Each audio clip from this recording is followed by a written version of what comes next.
Nama saya Pius Suratman Kartasasmita. Saya dosen di program studi administrasi publik Universitas Katolik Parahyangan.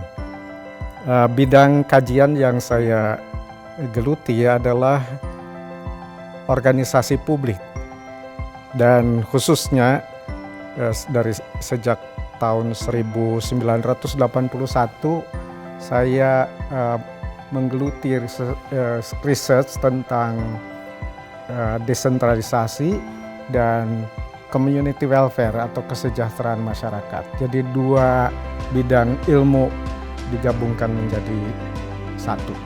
Administrasi publik untuk saya itu merupakan sebuah panggilan untuk dijalani, dihidupi dan menghidupi, karena saya bekerja di program studi administrasi publik, tetapi sosiologi merupakan concern dan sekaligus juga merupakan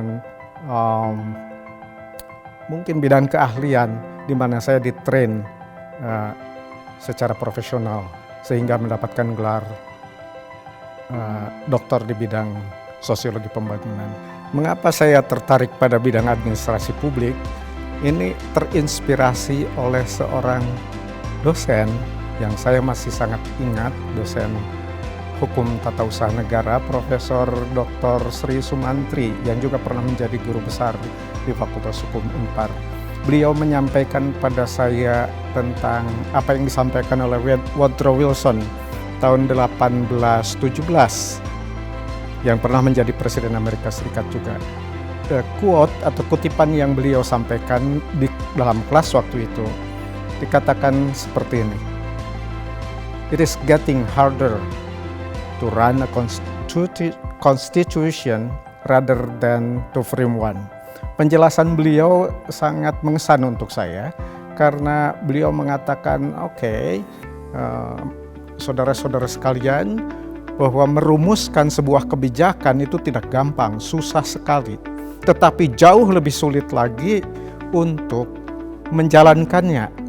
Oleh karena itu, Woodrow Wilson mengusulkan untuk membuat atau mendirikan, mengestablish sebuah ilmu, disiplin ilmu yang khusus mendalami soal bagaimana mengimplementasikan kebijakan-kebijakan yang sudah diputuskan secara politik. Dan ada 3 dasar fondasi untuk berdirinya administrasi publik sebagai ilmu. Yang pertama, administrasi publik lahir dari kandungan ilmu politik. Yang kedua, hukum itu menjadi dasar dari pelaksanaan. Dan yang ketiga adalah manajemen, atau waktu itu tahun 30-an lebih dikenal dengan administrasi. Kemudian berkembang menjadi manajemen. Saat ini istilah itu lebih digunakan governance. Tapi yang tetap untuk saya adalah publicness, kepublikannya itu. Dan itu yang menjadi concern saya, mengapa menggunakan pendekatan sosiologi untuk lebih memahami tentang siapa publik, apa isu-isu yang dihadapi, lalu apa yang harus diselesaikan. Sehingga kebijakan publik atau administrasi publik tanpa memperhatikan atau tanpa dijiwai, tanpa diarahkan untuk merespons masalah-masalah publik, itu merupakan sebuah omong kosong sebenarnya. Oleh karena itu saya pikir masalah pemahaman publik menjadi esensial di dalam administrasi publik. Dan untuk itu pendekatan sosiologi untuk saya merupakan instrumen yang esensial. Itu sebabnya saya mendalami administrasi publik dari sisi kepublikannya. Dalam kesempatan yang istimewa ini, saya bermaksud untuk menyampaikan hasil peziarahan, research, pengamatan, dan juga keterlibatan saya sejak 2013 sampai sekarang, yaitu mengenai masalah Citarum. Seperti kita ketahui bersama bahwa pada tahun 2013 Smith Institute di Amerika Serikat menyampaikan sebuah pernyataan hasil penelitiannya yang mengatakan bahwa Citarum merupakan sungai terkotor di dunia, the most polluted river in the world. bukan satu-satunya sih yang disebut di dalam laporan tersebut. Ada yang paling berbahaya terpolusi adalah tempat pembuangan limbah elektronik di Afrika. Tapi untuk urusan sungai, maka Citarum dinyatakan sebagai yang paling tercemar dan paling berbahaya. Reaksi kita dari mulai pemerintah, para pebisnis, pegiat lingkungan, ilmuwan, masyarakat setempat sebenarnya beragam. Seperti biasa, ada yang langsung merasa itu sebagai bahan refleksi karena disampaikan berdasarkan hasil penelitian, mungkin perlu diperhatikan. Ada yang merasa curiga ini hanya akal-akalan masyarakat global untuk mungkin ada udang di balik batu, tapi ada juga yang barangkali curiga ini sebuah konspirasi. Namun lepas dari itu semua, rasanya ini harus dipandang sebagai emergency call. Bagaimana kita menyikapi dan memperlakukan sungai.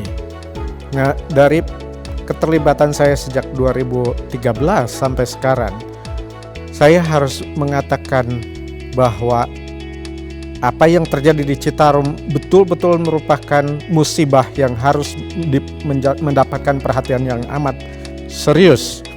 Dan dari sisi administrasi publik, ini merupakan sebuah undangan untuk bisa menangani, mengelola Citarum dengan sangat bijaksana dan efektif. Namun, pemerintah saja tidak cukup. Oleh karena itu, diundang berbagai macam pihak terus bertanggung jawab karena Citarum adalah kita, Citarum adalah milik kita. Itu juga yang saya mungkin mau garis bawahi, kebijakan tentang Citarum harus menggunakan sebuah prinsip yang pertama, public inclusion, di mana semua stakeholder, semua anggota masyarakat, pemerintah, bisnis terlibat, ikut bertanggung jawab dengan cara dan kemampuannya masing-masing. Yang kedua, yang mau disoroti adalah ketika dalam perumusan kebijakan dan dalam implementasi kebijakan melibatkan berbagai macam actors atau stakeholders yang terlibat, ada harga yang harus dibayar, yaitu policy cohesion atau koherensi dari kebijakan itu. Membuat sebuah kebijakan yang efektif berdampak. Jadi apa yang diputuskan bukan hanya sekedar keputusan politik, tapi secara administrasi, secara manajemen, secara governance harus efektif untuk menyelesaikan masalah yang ada di Citarum. Sebenarnya bisa disebut banyak masalah, tapi Perpres nomor 15 tahun 2018 menggarisbawahi dua hal. Satu, polusi yang amat dahsyat di Citarum itu harus tertangani. Yang kedua, kesejahteraan masyarakat yang tinggal hidup di sepanjang daerah aliran Sungai Citarum harus tertangani. Dan itu juga barangkali dalam kesempatan ini saya mencoba berbagi hasil penelusuran, hasil kerja dan juga kerjasama berbagai macam pihak yang bekerja untuk Citarum. Pengukuhan sebagai guru besar untuk saya sungguh merupakan sebuah kehormatan yang luar biasa. Apa yang akan dilakukan selanjutnya barangkali tidak banyak, hanya dua hal.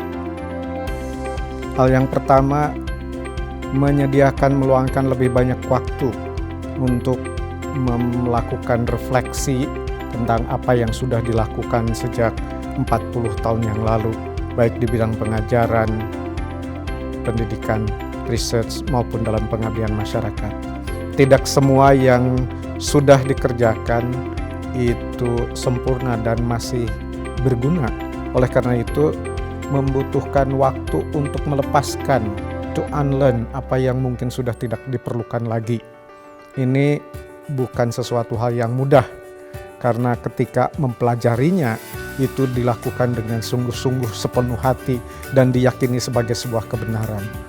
Tapi ini barangkali titik untuk melihat kembali, apalagi ketika situasi selalu berubah. Yang kedua yang bisa dilakukan adalah meluangkan lebih banyak waktu untuk belajar bersama orang-orang muda, mereka yang berbagi mimpi untuk masa depannya. Dan barangkali dari situ bisa dilihat, bisa berbagi tentang bagaimana masa depan itu perlu dari mana mulainya, harus dimulai. Tidak harus selalu mulai dengan hal baru sih. Jadi ada banyak hal yang sudah dilakukan, barangkali bisa menjadi fondasi untuk langkah berikutnya. Oleh karena itu, selama masih diberi waktu, masih diberi nafas, rasanya saya akan terus melakukan apa yang bisa dilakukan. Terutama melakukan pengajaran, pendidikan yang lebih bisa diterima menjadi teman belajar bagi teman-teman muda, para mahasiswa yang belajar di universitas ini. Yang kedua, selalu mencoba untuk mempertanyakan hal-hal baru, adakah hal-hal yang perlu diketahui. Jadi research saya akan tetap mendalami bidang administrasi publik dari perspektif sosiologi. Dan yang ketiga, bersama dengan para aktivis dan pegiat lingkungan maupun dengan para pejabat pemerintah yang menjadi stakeholder utama dalam buatan dan pelaksanaan kebijakan, saya kira saya akan tetap belajar serta menjadi partner yang bisa diandalkan untuk kemaslahatan orang banyak.